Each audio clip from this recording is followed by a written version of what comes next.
오늘 함께 보실 말씀은 마가복음 6장 1절부터 13절까지입니다.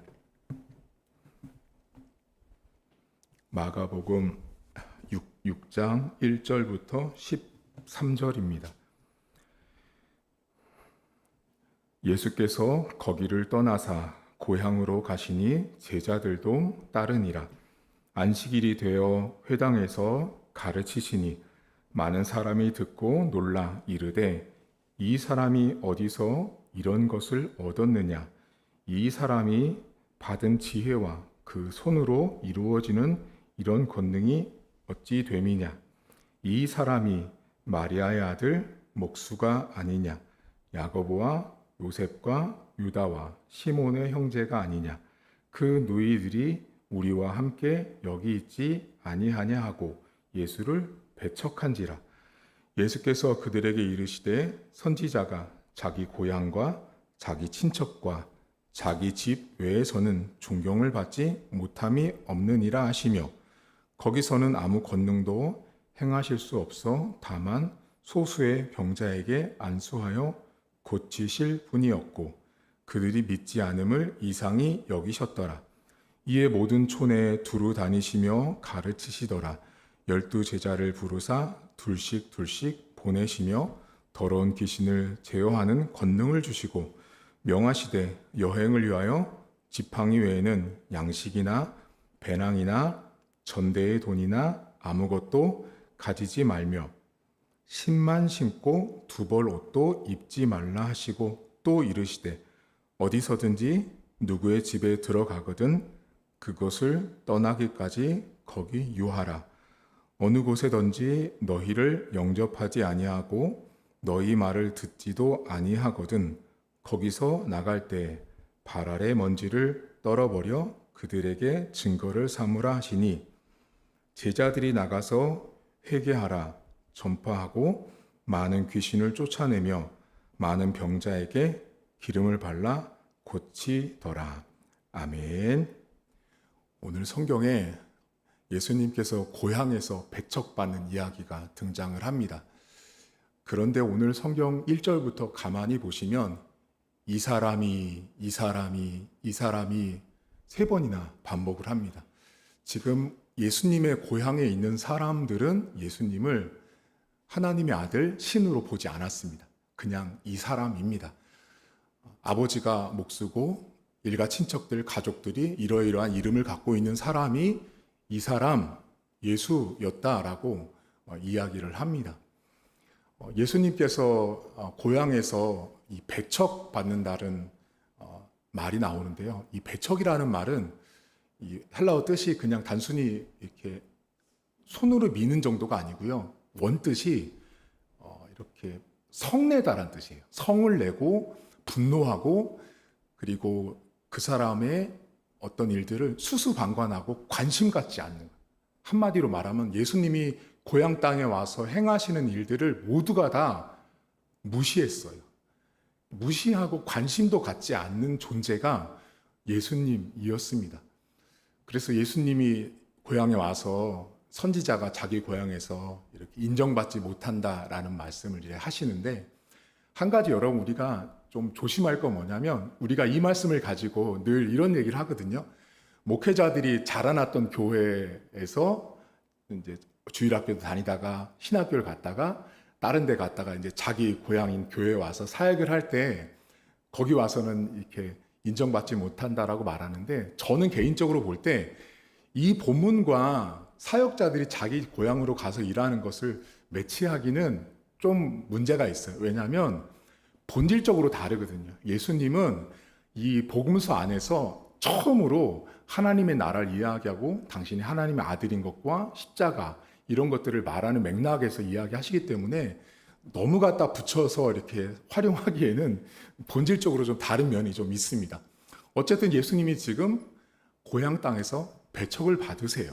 그런데 그 배척받는 예수님이 뭐라고 딱 이야기하시냐면 6절에 보면 이 성경 저자가 그들이 믿지 않음을 이상히 여기셨더라라고 나옵니다.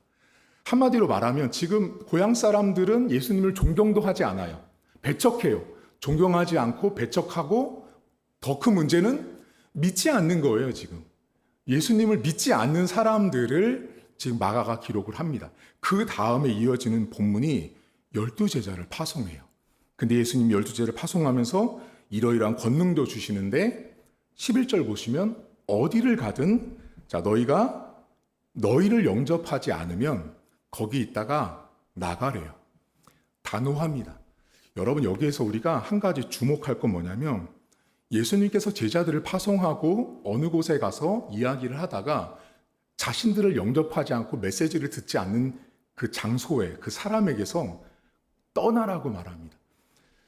언뜻 볼 때는 우리가 막 이렇게 타이르고 기다려줘야 될 것 같은데 지금 그 자리를 떠나라는 건 아직 하나님의 때가 되지 않은 것입니다.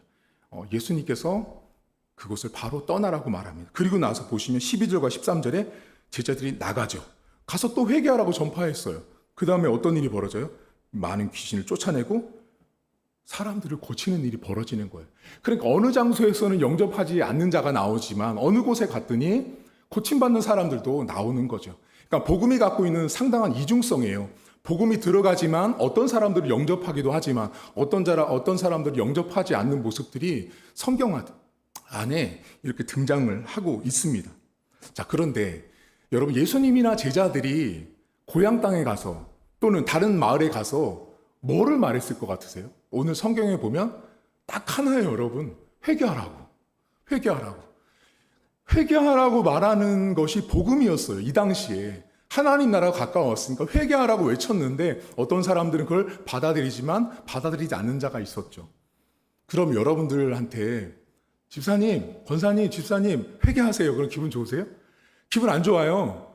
기분 안 좋아요. 누구든지 가서 내가 잘못한 걸 알지에도 불구하고 회개하세요. 용서를 구하세요 해도 다 기분이 나쁜 거예요. 근데 이 당시는 예수님은 더 강력하게 이야기하셨을 거예요.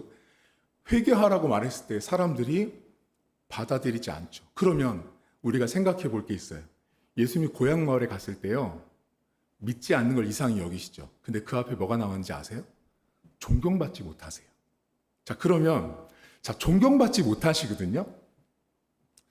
여러분들과 제가 서로 존경하려면 어떻게 해야 되는지 존경하게 될까요? 자, 여러분들 만약에 여러분들이 존경하지 않는 사람은 누구예요? 원수를 존경하세요? 원수를 존경하진 않죠. 나와 싸운 사람을 존경하세요? 집사님? 나랑 다투고 주먹 다짐한 사람을 존경하진 않죠. 왜요? 여러분 우리가 존경이라는 것이 일어나려면요. 우리가 세상 말로 하는 달콤한 말을 해야 되는 거예요. 고향 땅에 갔는데 예수님이 하신 일이라고는 회개하라고 하셨단 말이죠. 회개하라고 말하니 쓴소리하고 있으니 달콤한 말이 아니죠. 그러니 당연히 그 땅에 갔을 때 제자들도 비롯하여 예수님도 존경을 받기는 어려운 시대였어요. 더욱이 그 당시는 예수님 자체가 이단이었고 예수님을 많은 사람들이 믿지 않은 시대였기 때문에 거기 가서 회개하라고 말하는 건 더 많이 존경에서 벗어났다라는 거예요. 제가 오늘 여러분과 두 가지를 좀 묵상해 보려고 하는데 첫 번째가 뭐냐면 아까 전에 제자들이 나가서 회개하라고 외치고 많은 귀신들을 고치고 합니다. 근데 예수님이 뭐라 그러시죠? 너희들을 영접하지 않으면 거기를 떠나라고 말합니다. 여러분 우리가 복음은 절대로 타협하지 않지만 또 한 면에서 복음은 또 어떤 면이 있냐면 절대로 타이르지 않아요. 복음을 전했는데 그 사람이 받아들이지 않잖아요. 예수님은 과감합니다. 떠나라. 왜냐하면 거기에만 영혼이 있는 것이 아니라 다른 곳에도 할 일이 많다라는 거죠. 그러다 보면 돌고 돌다 어느 때가 됐을 때 그때는 영접하지 않았지만 어느 날 또 다른 때에 그들이 영접하는 때가 또 옵니다. 그러니까 하나님이 여러분 여기서 떠나라는 말이 단호하지만 포기하지 않았다는 것도 기억하셔야 돼요. 우리가 하나님께서 우리가 복음을 외칠 때 어떤 사람들은 끝까지 거부하는 사람들이 있어요. 하지만 그런 사람들이 나중에 종국에 가서는 예수를 믿는 분들도 나옵니다. 그러니까 우리는 몰라요. 하지만 예수님 명령대로 회개하라고 전파도 해야 되지만 안 받는 사람들이 있을 때는 거기에 굳이 남아서 끝까지 있을 필요가 없다라는 거죠. 떠나라고 말합니다. 왜? 다른 곳에 가서도 일할 것들을 말씀하고 있다라는 거죠. 여러분, 우리가 신앙생활을 하면서 복음을 우리가 믿는 사람이라는 것은 내 주변의 많은 사람들에게 복음을 외치고 전하지만 때로는 내가 전하는 복음을 영접하지 않는 자가 나올 수 있다는 걸 인정하셔야 돼요. 또 한편에서는 복음을 받아들인 자도 있을 수 있다는 걸 양쪽의 면을 다 인정하는 신앙생활을 할 수 있어야 합니다. 그리고 두 번째, 여러분과 나누고 싶은 것은 예수님께서 마을에 갔을 때, 자기 동네에 갔을 때 사람들이 믿지 않는 걸 이상히 여겼잖아요. 믿지 않는 걸 이상히 여겼는데 오늘 본문에 보면 선지자가 자기 고향에 가서 존경받지 못하고 믿지 않는 것도 이상히 여기시는데, 제가 이 성경을 보면서 사람들이 너무 거꾸로 살고 있다는 생각을 한 본문 중에 하나거든요. 요즘 사람들이 어떻게 거꾸로 살고 있는지 아세요? 이 성경과 전혀 반대되게 살고 있는 거 아세요? 교회 오잖아요. 여러분들은 어떤 말을 잘 하시냐면 이런 말씀을 잘 하십니다. 우리 목사님 존경스러운 분이에요. 우리 신랑 존경스러워요. 저 장로님 존경스러워요. 저 권사님 존경스러워요. 라는 말을 교회 안에서 많이 합니다. 여러분, 기독교는요, 존경의 신앙이 아니라 믿음의 종교입니다. 근데 교회 다니는 사람들이 어떻게 신앙생활을 하고 있냐면, 존경하면, 존경받을 일을 행하면, 존경받을 사람으로 살아가고 있는 모습을 보면 뭐를 싹 덮어버리냐면 믿음이 있고 없고까지 덮어버리는 거예요. 사실은 저 사람 믿음이 없음에도 불구하고 행위만 존경스러울 뿐인데 믿음이 없는 것을, 믿음이 있는 것을 전혀 모른 채 우리가 신앙생활을 존경으로 살고 있는 거예요. 그러면 보세요. 아까 제가 말씀드렸죠. 예수님 가서 뭐 했어요? 왜 존경받지 못한지 아세요? 회개하라고 외쳤거든요. 회개하라고 외치니 동네 사람들이 내가 뭘 회개해? 너 나한테 왜 그런 말 해? 그러다 보면 말싸움이 나고 신경전이 벌어지는 거예요. 그러면 그 가운데는요, 존경이라는 것이 일어날 수 없는 거예요. 그게 교회 안에 어떻게 들어와 있냐면 요즘 시대에 쓴소리를 안 하는 거예요. 오늘 성경은 회개하라고 말했는데 교회 안에서는 요즘에 회개하라고 말하지 않는다고요. 왜? 그러면 존경받지 못하거든요. 존경받지 못하면 그것 자체가 뭔가 문제가 있는 것처럼 느껴지지만 기독교는 존경의 종교가 아니라 믿음의 종교입니다. 여러분, 교회 안에 와서 목회자가 존경받는 건요, 이런 분들이 있어요. 우리 목사님이요, 다른 교회 가서 우리 목사님을 잘할 때 우리 목사님 제네시스 안 타, 우리 목사님 조그만 중소형 차를 타, 그래서 나는 그 목사님을 매우 존경해. 틀린 거예요. 우리 목사님 있잖아, 다른 교회 목사님들 사례비를 1,000만 원씩 받는데 우리 목사님은 사례비를 100만 원 받으시죠. 그래서 청렴하셔서 절약하셔서 난 목사님을 존경해. 틀린 거예요. 성경은요, 존경을 그렇게 말하는 게 아니라 예수님이 존경받지 못한 이유는 복음을 외쳤기 때문에 그래요. 회개하라고 말했기 때문에, 사람들에게 쓴소리를 했기 때문에, 틀린 말을 가르쳤기 때문에 사람들이 그분을 존경하지 않은 거예요. 근데 요즘 세대가 어때요? 강단에서부터 목회자들이 존경받아야 되니까 여기에서도 서서 성도들 듣기 좋은 말만 합니다. 아주 달콤한 말만 합니다. 그럼 1차적으로 가장 먼저 죽는 사람이 누구냐면 저예요. 제가 썩는 거예요. 온갖 성도들에게 달콤한 것만 줘보세요, 여러분. 나중에 당뇨 생기죠. 병 생기는 거예요. 예수님이 존경받지 못했던 이유, 제자들이 가서 배척받고 영접받지 않았던 이유는 딱 하나였어요. 회개하라고 외친 거였어요. 쓴소리한 거예요. 잘못됐다고 말한 거예요. 너 그렇게 하지 말라고 말한 거예요. 근데 사람들은 요즘 어떻게 해요? 그런 말 절대 안 합니다. 왜요? 그런 말 하면 내가 장로로서, 권사로서 내가 교인들 앞에 존경받지 못하거든요. 그러니 되게 선한 척, 좋은 척, 아량이 넓은 척, 그릇이 큰 척 하지만 그것은 복음이 아닙니다. 복음은요, 쓴소리예요. 내가 듣기 싫어도, 내가 힘들어도 복음은, 예수님은 자기 고향 땅에 가서조차도 너희들 회개하라고 외쳤습니다. 여러분 생각해 보세요. 내 자식이요. 제 자식이 어느 날 어디 갔다 왔는데 걔가 횟가닥 변해서 온 거예요. 바울처럼. 예수를 급격하게 만나가지고 왔는데 저한테 와서 아버지 회개하십시오. 그럼 아버지 입장에서 어떨 것 같으세요? 이런 괘씸한, 존경받지 못하는 거죠, 여러분. 지금 예수님은 똑같았어요. 근데 제가 목회자로 이 시대를 보면서 안타까운 건 뭐냐면 교회 안에 다 존경받을 사람들만 가득해요. 어떻게 하든 존경받으려고 해요. 목회자들요? 천국마다 오죠? 존경받으려고 합니다. 여러분, 저 존경하지 마세요. 제가 존경받는 딱 하나예요. 뭐냐면 여러분한테 쓴소리하고요, 복음 외치고요, 교회 역할 말하고요, 성경 말하는 게 그게 존경이지. 우리 목사님 차 이렇다, 사례비 조금 받아, 청렴해, 옷도 참 그래, 우리 목사님 참 그래, 남들이 보기 안 하는 행동들 하셔, 그래서 존경해. 아니요, 틀린 거예요. 제가 여기서 복음을 외치면 존경스러운 거예요. 제가 여기서 도덕을 말하고 윤리를 말하고 사회를 말하면 그건 존경이 아니라 여러분들이 저를 멸시하셔야 되는 거예요. 목사가 강단에 올라가서 할 말이 그렇게도 없는지 멸시하셔도 됩니다. 오늘 하루 여러분들 삶에 복음을 영접하지 않는 사람을 만날 수도 있지만 내가 그를 위해서 회개를 외치지 않고 쓴소리를 말하지 않는 것은 오히려 나도 죽고 상대방도 죽는다라는 걸 기억하시고, 교회 안에서는 자꾸만 존경 이야기하지 마십시오. 교회는 존경을 말하는 장소가 아니에요. 교회는 복음을 말하고 회개를 외치고 쓴소리를 말하는 것이 교회지, 교회에 와서 장로 되면 권사 되면 아주 세상 말로 가오 잡으면서 존경받으려고 합니다.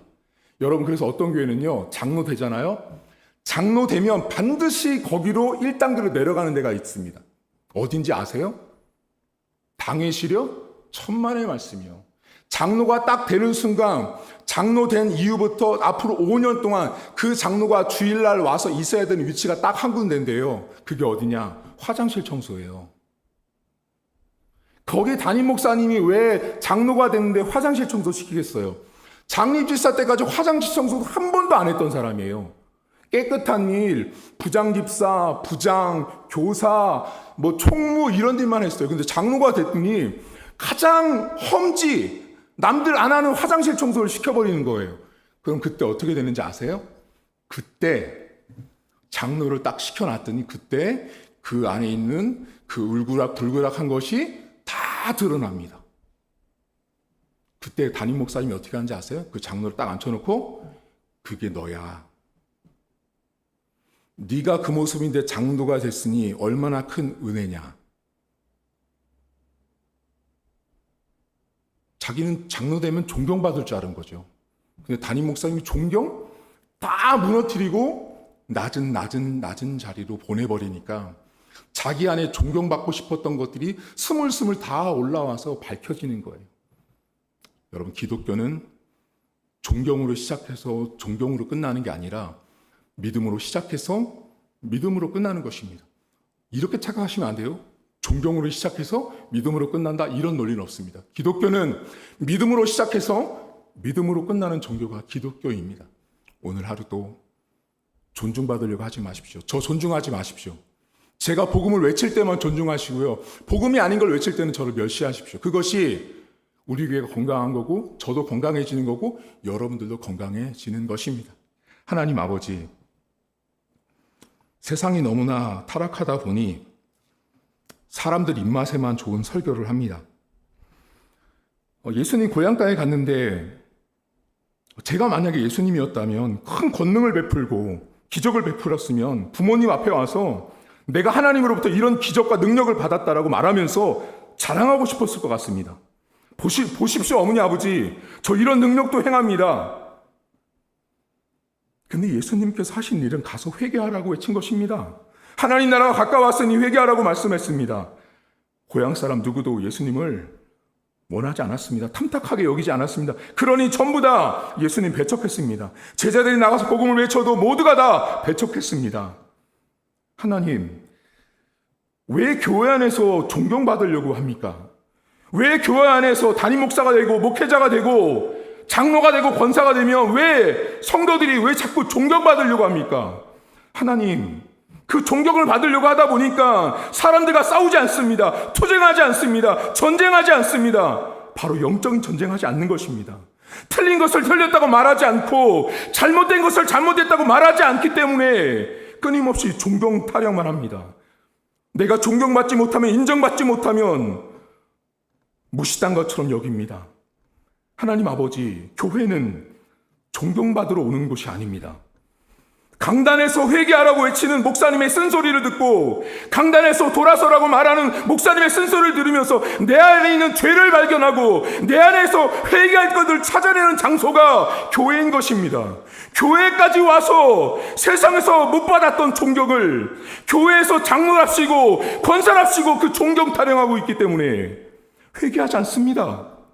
하나님 아버지, 우리 교회 성도들은 복음을 외치는 성도들 되게 하시고 그 복음 때문에 내 안에 악한 것들, 내 안에서 그 존경을 받고 싶어하는 그 죄악들의 마음들을 발견하게 하시고 그래서 하나님께서 원하셨던 주의 백성다운 삶을 오늘도 살아갈 수 있도록 은혜를 베풀어 주옵소서. 감사드리며 예수님의 이름으로 기도하옵나이다. 아멘. 하늘에 계신 우리 아버지, 아버지의 이름을 거룩하게 하시며 아버지의 나라가 오게 하시며 아버지의 뜻이 하늘에서와 같이 땅에서도 이루어지게 하소서.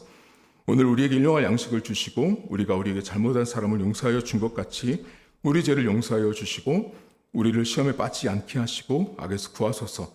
나라와 권능과 영광이 영원히 아버지의 것입니다. 아멘.